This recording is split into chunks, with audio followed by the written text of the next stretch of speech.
What's up, everybody? Jordan with what used to be Monkey Wrench TV in the three and a half years since I posted anything, decided to change the name of the channel to The Driver's Seat. I think it's a little more applicable. Monkey wrenches are a little more used in plumbing than cars anyway, and, you know, cars have driver's seats. So I know long time ago, back when I had glasses, I had promised a review of my friend Eric's 2005 Ford Crown Victoria Police Interceptor. And finally, last year, with my tax return, I decided to go out and buy a MacBook Pro. And after a year, I finally decided to edit the footage. So I am going to be posting that. This is a brief little, what's been going on. I live in Wisconsin now. I'm a car salesman now. I definitely don't have Bessie anymore. Actually, I'll do a review of my own new truck that I'm absolutely in love with. I've had it for about a week now, but anyway, that's later. So without further ado, here is the footage from 3 years ago in Jerome, Arizona. Hope you enjoy.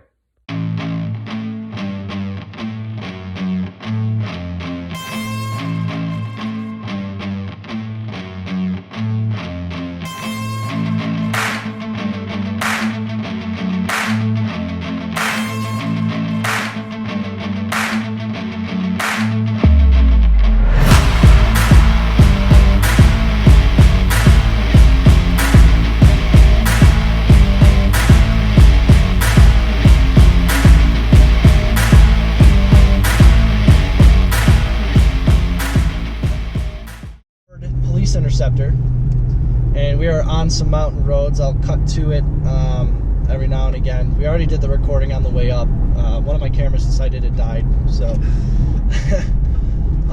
so Eric, tell us a little bit of the background on how you got this car, what made you want to get the car, stuff like that. Well, I had sold, what did I even sell last? Oh, I sold my Monte Carlo and Trans Am, a 78 Trans Am, and I had a lot of money burning a hole in my pocket, and I needed to get rid of it fast, as us car guys need to. And I was looking around at Crown Victorias because I wanted one, and they were nice and cheap. And all of the ones around Chicago, where I was living at the time, were all rusted completely, and bad. Yeah, bad essentially. So I started looking around the nation and found this car as in Las Vegas Craigslist. Price was too good to be true, and the body was too good to be true for us Midwestern boys. So yeah, flew out there probably 14 hours later from seeing it on Craigslist. Flew across the nation and picked up this car. And everything the guy had said, and I ended up picking it up for $2,500, completely rust-free, good paint, functioning sirens and lights, the whole deal. And I drove it back here to my house in Arizona, and here it sat for about 3 months as I continued to move all of my stuff out here. So I guess flash forward about 3 months, 3.5 months, and here we are reviewing the car. Really no problems with the car. I mean, one of the spotlights doesn't work.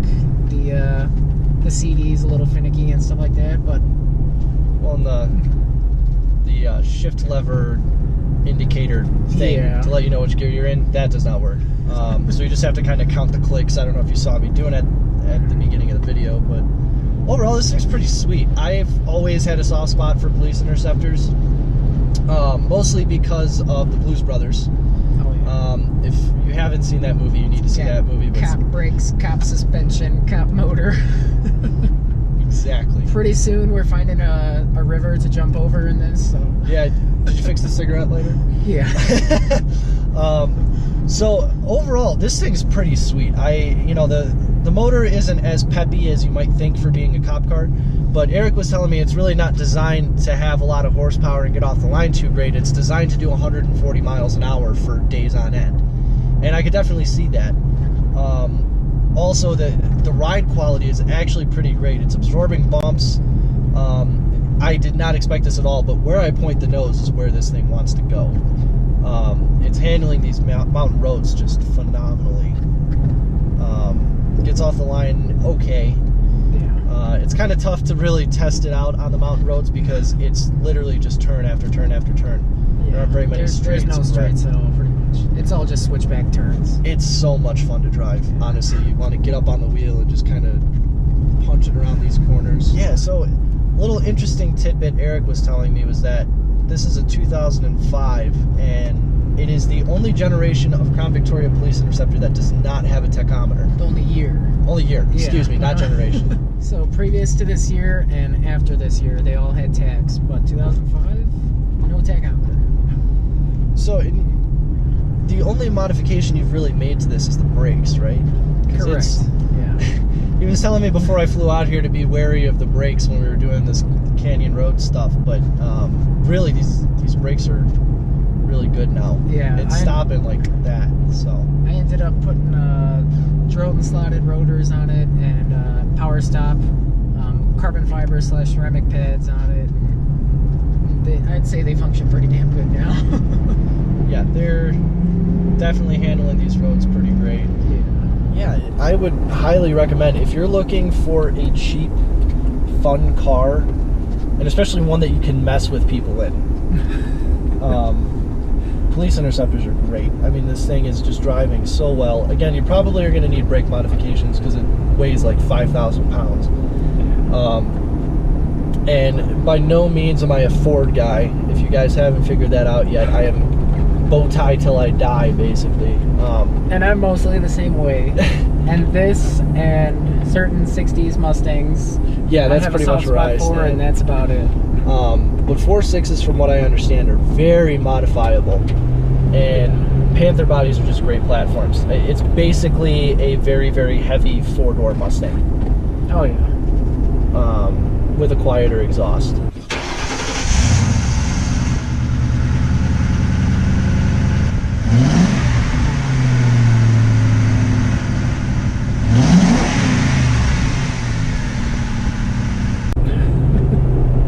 So again, great sleeper car too. Much bigger trunk as well. Yeah, you can actually put stuff in the trunk. Yeah. And the insurance is cheaper because you have 4 doors and seats. The rear doors, because Police Interceptor, open almost 90 degrees parallel with the outside of the car. I didn't realize that. Just for loading in perps and stuff like that. But as far as the family car goes, that's also a perk. If any of you guys have ever been in the back of a police car and would like to tell us how wide the doors open, feel free. How was your experience? We'd love to know. But we've still got, as far as police equipment goes, we've got 2 spotlights, the push bar on the front. We've got strobes in the grill of the car. We've got functioning sirens and intercom PA system. What other than that, not much other than that. We do not use the sirens on public roads. No, don't do that. Yeah. Do not. You will get a very large ticket, and the police will go to jail. Yeah, police usually don't like it when you pretend to be them. Yeah. If you haven't heard about stuff like that in the news, so don't do that. Only on private property. But as far as a highway cruiser goes, you can't really beat it. You can do 85, 90 the whole way to your destination, and everybody. Not that we do. No, not. So back to my lovely smiling face. Unfortunately, I don't know if in the time between filming and now the footage got corrupted or lost, or if I really did just end everything there, camera died, I don't know. So the ending is a little abrupt. Obviously, I'm a little older and wiser and won't let that happen again, but hope you enjoyed the video. If you did, please feel free to like, comment, subscribe. There will be more coming. Like I said, I have my new truck to go over, and I already have a couple of friends who said I can drive their cars and review them and post them on the channel. So there will be some more reviews coming this summer, and keep a lookout for those. Until then, thank you guys for watching, and we'll see you next time.